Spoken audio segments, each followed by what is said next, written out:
Welcome to the Sonic Days podcast, home of all things audio. This season was recorded live at Sonic Days 2024. How can we inspire the music industry to dream up and create immersive music from the very start? Stephen Maes takes us through the journey behind EarWRM, a fresh and holistic approach designed to support musicians, producers, and students as they step into the world of 3D audio.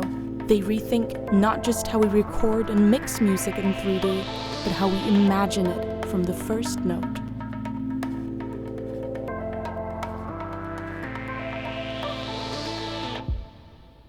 Okay, good morning everybody. I'm Steven. I'm a sound engineer. I have my own recording studio in Belgium. It's a facility where we do everything: pop, rock, jazz. Most of the time I'm doing classical music. We have our own Dolby Atmos setup. I think I mix 3 productions a month in Atmos at the moment. But why I'm here, it's not because of the studio. I'm here because of PXL Music. I'm also the coordinator of Immersive research at PXL Music. PXL Music is a little bit like the institute here, but smaller. We have only 7 students in the recording department. We have 4 different degrees. We have musicians, we have managers, and we have live engineers, so only PA, and we have, of course, studio engineers. The infrastructure is, we have a big concert hall. Big, what's big? It's not an arena, but we can do concerts for 300-400 people with an immersive setup. We were a little bit earlier, I think, than here, because we have also analog consoles in the studios. We have a NeVR, a big one. We have a Duality, and of course we have an immersive studio, which is also our place where we are doing our research. But students can use this. This is just, they can go in like we can. We have also a smaller immersive room where they can do really the programming, trying things, listening to music. But that's not on the picture.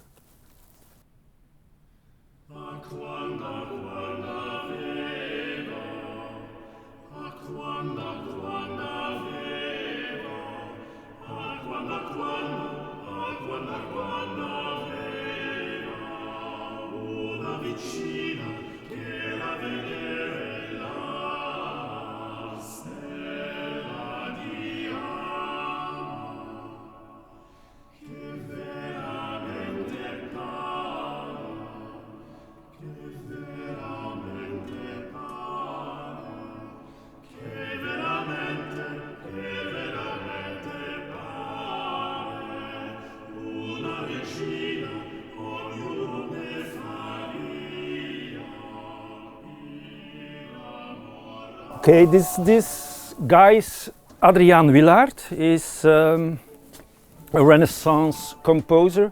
He's from Flanders, but the funny thing is, when I was doing this recording, we were actually doing the research. What's doing the height layer in a recording? And I was talking to the musicians, and they say, "Hey, but Adriaan Willaert, you know, he's the first guy who is using 2 choirs in San Marco." And he was composing for the dog, and the dog was sitting in the middle, and he was really writing for this kind of acoustic. I said, wow, okay. I was reading the book, Immersive Sound, the Art and Science of Binaural and Multi-Channel from IS, which is a, voila, I want to say, thank you. I agree completely. If you want to read something and you want to start in immersive, I think this is really a fantastic book to start with. And who is in the book? Mr. Willaert. And they say, yeah, he's the founder of Immersive. When you listen to Apple Music, or if you listen to Dolby Atmos or Immersive, what you want to which name you want to give it, it's most of the time starting from mono tracks, stereo tracks, but never thought from the beginning as immersive content. Now we changed step by step, and of course you're in a very nice institute, and they will tell you already, hey, you need to do it from the beginning. But in 2018, when we started with the research, it was completely all the time. They brought all back catalog songs and they mix it up to Dolby Atmos. And then I say, okay, Adriaan Willaert, you are my man. And he inspired me a lot. We thought at the Institute about immersive strategy. And what is for us the immersive strategy? It's actually EarWRM. What is an earworm? Earworm is something, if you have an earworm and you write an earworm, you're happy because everybody, it's in the brain and it's going never out. So if you want to make an earworm for immersive, then you need to do three things. The last three letters you need to write, you need to record, and you need to mix in immersive. Everything what we are doing in the research, everything what we try to do with Dolby Atmos mixes, 3D spatial audio, is always with this in mind. So this is our cornerstone actually of our research, and it's also always we need to check if we start with something, hey, gentlemen, ladies, are we doing it right? Are we doing these three steps? It's not only a philosophy or it's not only a methodology, but it's also a physical product. We start in the beginning of this year with a new research where we want to make a card book, and this card book is actually helping people who never works with immersive, who have a writer's block with immersive, who are creating music with immersive, who are mixing or recording immersive. Actually, I was inspired by Brian Eno. Yeah. Oh, you are so good. It is really the perfect public today. No. And so it's not the oblique strategies, because what will happen, you will have three colors of cards, but it's still work in progress. You are sitting already like this, but it's possible it will be different colors. It will be perhaps different things, but it's just to give you an idea. And you can choose a card, and at the back of the card you will have a QR code, and you will also have an ID. It can be, now it's psychoacoustic. You scan the QR code, you go to a website, and we are making a lot of examples of immersive drum recordings. What happens if you use acoustic in your creation process? At this moment, because I'm not doing the research on my own, we work also with our students together. So there are interdisciplinary teams inside the education working specific on one question. What can I do with acoustic in writing? So we have one of our musicians working together with a live engineer, working together with a studio engineer.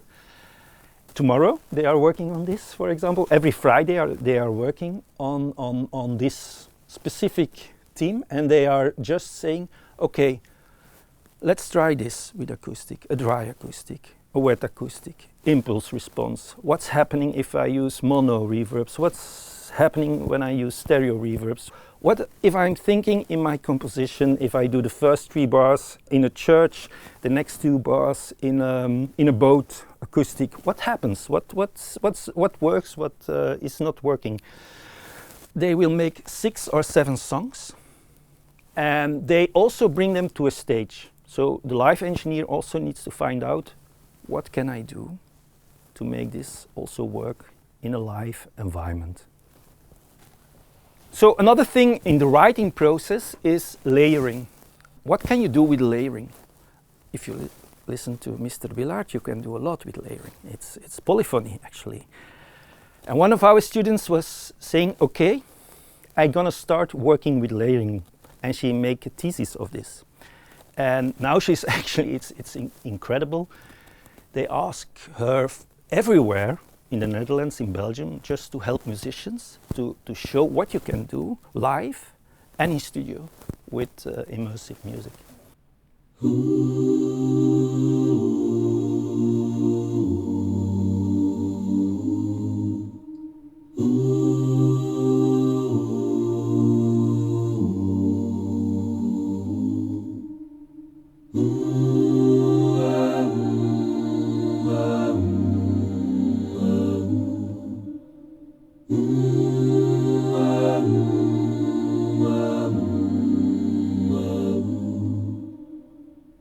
Can't you see what's happening?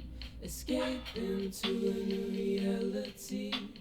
Nothing like make-believe will ever feel real again. Craving for intimacy while thinking about what it used to be. 'Cause nothing like make-believe will ever feel real again. Running away and the mask never breaks. Everything moves in the same kind of pace. Okay, it's stem layering, but you can do also layering with guitars, you can do it with different instruments, you can do it with electronics. Again, it will be one of the projects for the next year with the students. What can we do with layering? It's very close, so they can just find out, they can make examples and just see what happens if they use layering in their songs in Immersive. And also for the studio engineers, they can see what they can do with this layering, how they can play, how you can use it in concert environment. Another research, and it's a red one, it's for the recording card. It's coincident versus non-coincident microphone rigs. This is a research we did ourselves last year, and it's actually one of the things that happens at this moment is that there is a lot of research in AS papers. It's incredible what you can read about all these different OCT, 3D, PCMA, 3D, blah, blah, blah. So what we try to do is actually, okay, if you read these papers, then you see, okay, it's always in a very acoustic place. It's always in a church they are doing this research. They always put a classical ensemble, and I'm a classical engineer, so there is nothing wrong with classical music, but they put a classical ensemble in front, and they put coincident, non-coincident. Everybody knows the difference between coincident, non-coincident. Okay.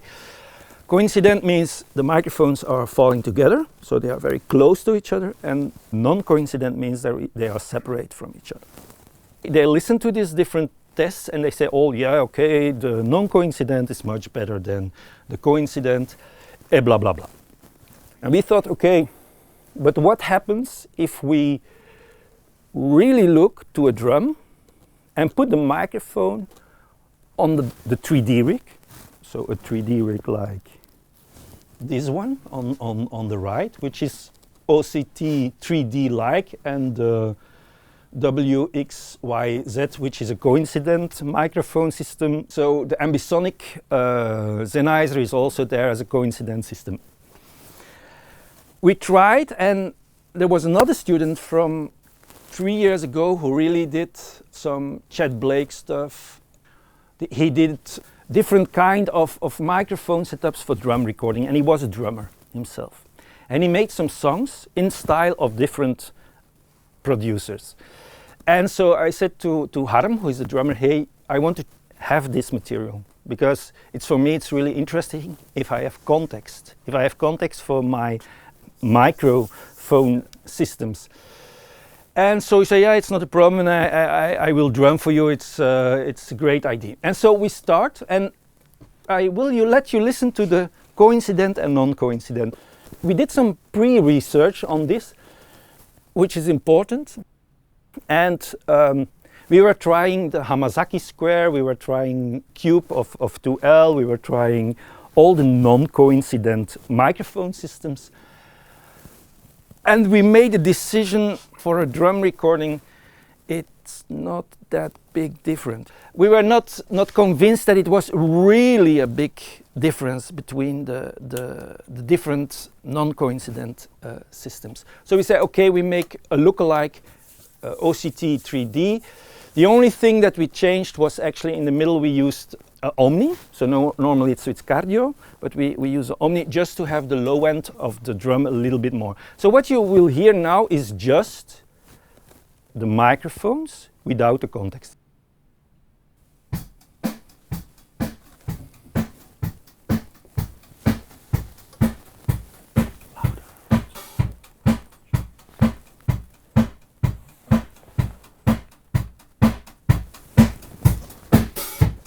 So there are no other mics, it's just the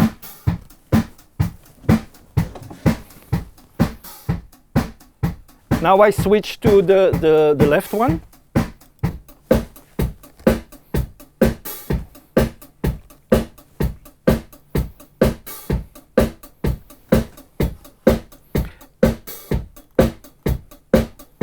And now I put the music.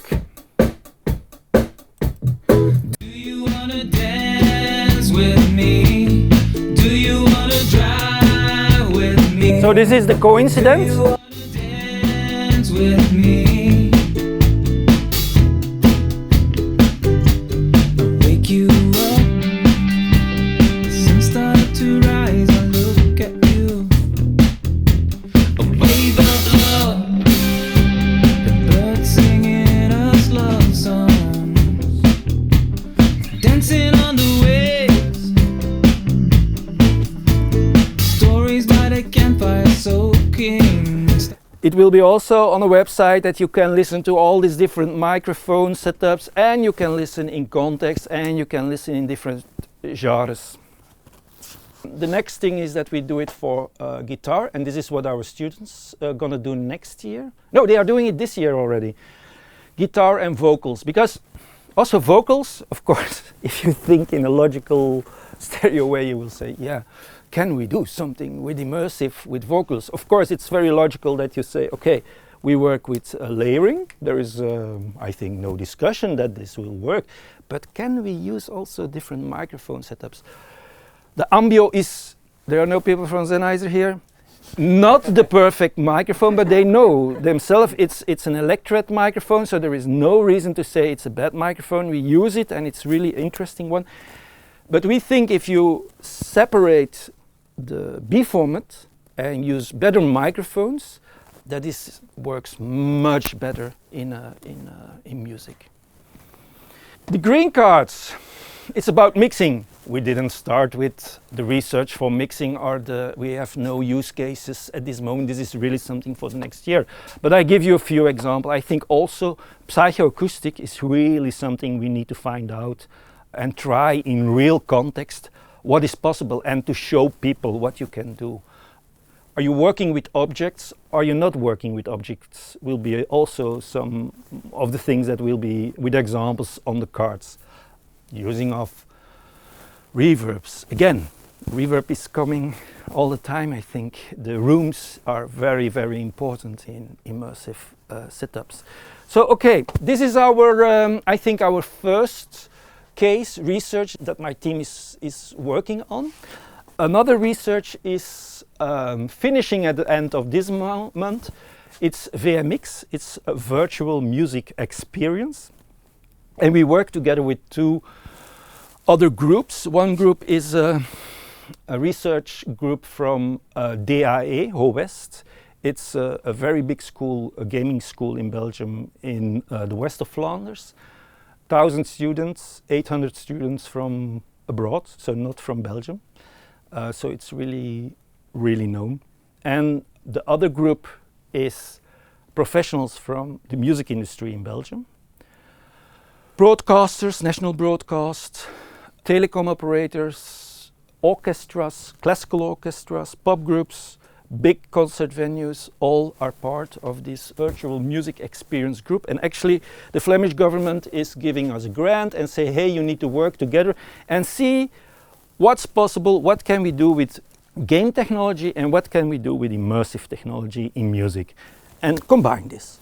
And here is the money and you can figure out yourself. And the normal way we do this at the schools is that we making use cases. And we go to the group, to the professionals, and we say, hey, which use case is for you interesting? And of course, because they're all musicians from the practical part of concert halls, they say, oh yeah, okay, we need a concert experience. And another thing they ask, we have 6, but I just highlight 2 of the use cases. Another thing that was, can you make a digital twin? Because after the pandemic, all the concert halls want their own concert hall in the virtual reality, and you need to be there with your avatar and Roblox and blah, blah, blah. And we thought really, is this what you want? We want to go to live concerts like yesterday. That's what music is about. You want to see people. So we were not really convinced, and we wait really like it was an exam till the end. What can we do with a digital twin? But I think we found something. But first, the concert. Tina was one of the musicians, and the other band is a metal band. It's Potamus. For Tina it was very easy because she was creating her music for Immersive. Potamus was a little bit more difficult because what can you do with metal? No! Oh, sorry. Please, forgive me.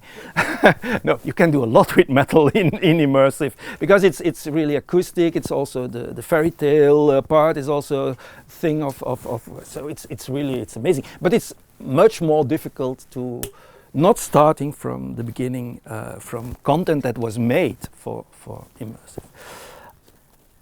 Yeah, wow, these students are so good. No, it's crazy. It's just a little after movie they made, and I will explain already something. Before we start with this concert, we did another concert on the festival of the Unwrap festival of DAE, so the partner of the gaming school. They have their own festival every year, and we go with Tina there. And I said, okay, we do a complete immersive concert, and I asked my colleagues of the gaming department, hey, can you do something with images in this concert? So we did a concert, and I asked the people, yeah, can you do something with the screens at the back for Tina for this show? And they say, no, Steven, yeah, if we need to make something in Unreal or we made something in Unity, it will take us for 4 minutes with 25 people a month. I said, but we have only 2 months and it's a show of 40 minutes. At that moment also the whole hype of AI came, and at one moment the head of the research of West of DAE told me, we let Tina make this content, and she can do it in stable diffusion, voila. And so she did, and a complete show, and that what was it look like. But of course now, today, it's already 1 year ago, we are very used to this kind of pictures. But even the guys from DAE, they were really triggered, and they say, fuck, we are not there, we didn't make these pictures, we need to have a second chance. But this concert was so mind-blowing for all the people there. There was the guy the founder of SoundCloud was there, and he said to me, Steven, he took me like this is such emotional, this is such an experience, I have goosebumps all the time. So it was really, in Belgium, this was a very important concert because all the main people were visiting this concert, and they say, hey, you are coming to our concert hall, and we give you for 1 week for free the Ancien Belgique, which is really a very important concert hall in the center of Brussels. And so that's where we did our second gig. And then the people of DAE, they really start with, okay, we need a LED wall. We want to have, the guy on Dylan has his tablet, he's making live pictures, he's sending it to stable diffusion, it's generative AI, and it was on the screens during the concert. People didn't realize they were on the screens. It was really fun, and they have, of course, Resolume to put some graphics inside, to combine things. And there was also interaction, so there was, the metal band had their own codex of pictures, and they say, hey, we bring these pictures with us, what can you do with the pictures? And we combine Unreal with live music, so when there was a hit on the snare, there was also the sun going highlighted. And of course you have also the 360 audio at the same time. This was also from the codex of the metal band. It was turning around when the guy was doing his hands waving. So there were a lot of little things happening during the show. We, from our side, we did the recording, testing in, again, coincident, known coincident, and the KU100. We used for the first time in the concert our own immersive convolution reverb, a 7.1.4, which is coming later back in the presentation. And this is perhaps funny, but we use also the WXYZ. We did already a few times now, and it works really incredible in a live show. So it's, yeah, you need to experiment with this. We have one of my colleagues did research to system design, so he has his own idea how you need to delay, how you need to work with multi-speaker setup in concert halls. This was also part of the research. And last but not least, we are working not on regular rendering systems because they are all different. So what we try to do with the research is starting from EarWRM software, Spot Revolution. Just if you start from that software, it's easier to go to different other competitors. It's not competitors, but to other manufacturers. This is one use case of the VMX. Another use case, and I said, okay, I come back to you with the digital twin. So looking, okay, what can we do with the digital twin? And one of the partners is another research group, and they are doing actually looking what they can do with historical performances. So means if you play on a Mozart, you want to do it on a piano of Mozart, you want to do it in acoustic of Mozart, you follow the scores, and this is a way that I do a lot, recordings that people really are historical informed, practicing their performances. And Tom Begin, he wants to make a recording of a Mozart sonata, and he said, yeah, I know a fantastic place. It's this hall. It's a city palace in Ghent. It's from the age of Mozart. The biggest problem is we cannot go in with the instrument, because if we go in, it's forbidden to go on the floor. And so we thought, okay, now we have our case. We put Tom with our impulse response in this concert hall in 7.1.4 reverb and see what happens. And the guys from the gaming side, they of course they can make a 3D scan without any problems, and they try to do it in different ways with the iPhone, with the drone they were inside. So it's really looks amazing. So we did a recording in a dry boot. We did the impulse response in the City Palace in Dane Steenhuizen. We made the avatar of the musician. We made a digital twin from Dane Steenhuizen. We made a digital twin of the Stein, the historical piano. We also track actually the movements of the hands, so that you also can see to the hands when you look to the VR experience.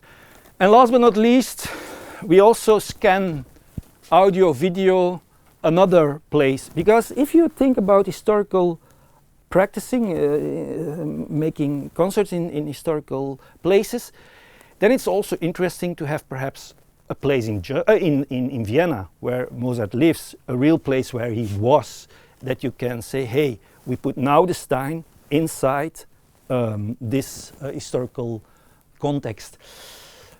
This is not historical context. This is the concert hall in Kortrijk, where DAE is staying, so where we did also the first concert of Tina. I just let you listen quick. First thing that you will hear is the dry sound of the Stein, of the piano.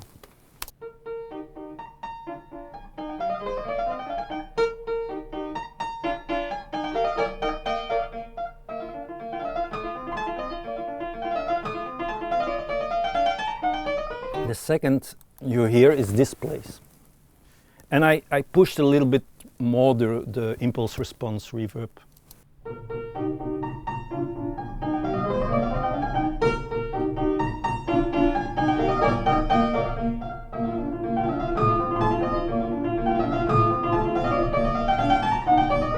And the last one is Dane Steenhuizen, so the room where he wants to play.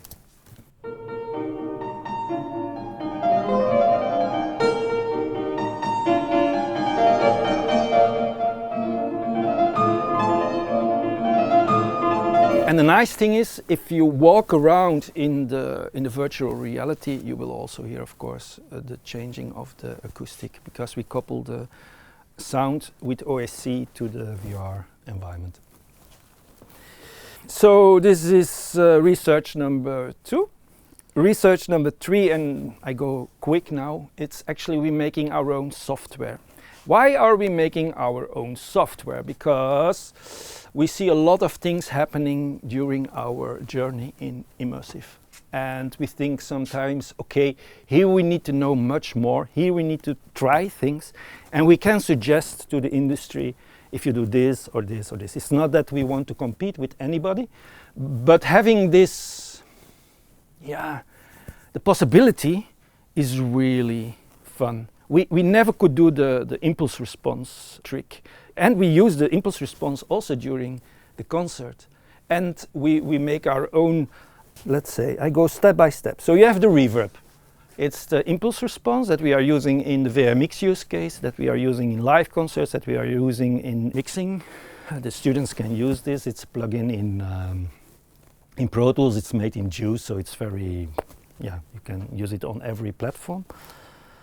We are making now, it's a little bit a different setup, but this is also WXYZ plugin.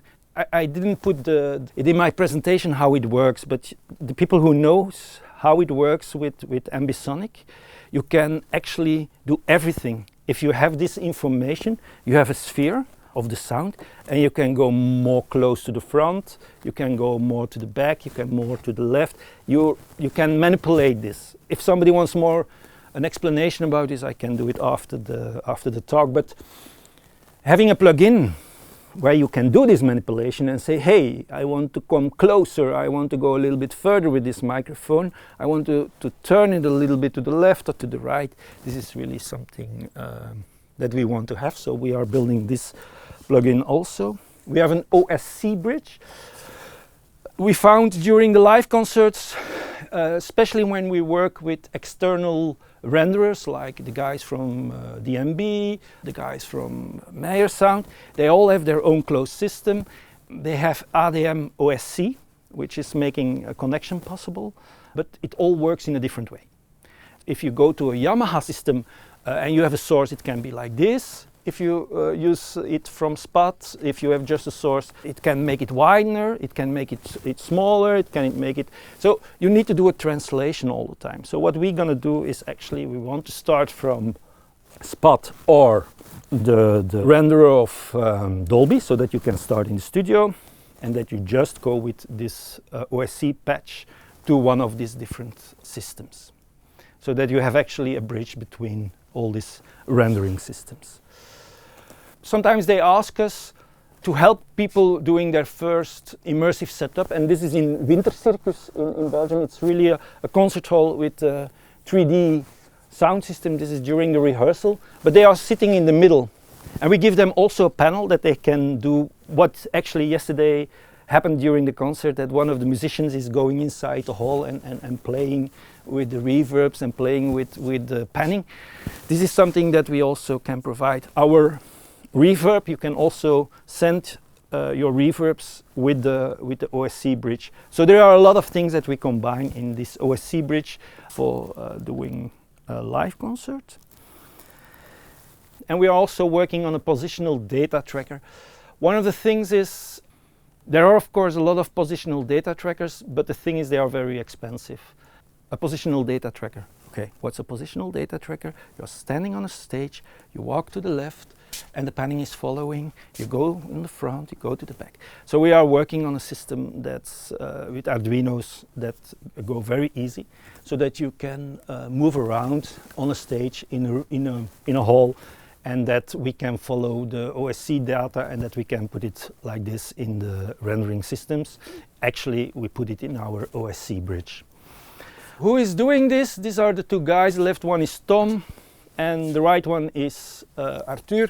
Tom is the guy who is doing the programming, and Arthur is actually more the guy who is working on EarWRM together with me, and on other more artistic projects he's doing this. Why I'm telling this? Because we are looking to collaborate with different external partners, and we are really willing to join forces. We do this already in our country, but we want, you know, if you go outside, I'm coming here, it's incredible. You are triggered all the time. You think, okay, we can do this. And we can always writing, and when you go to your hotel, and you are also writing all the time.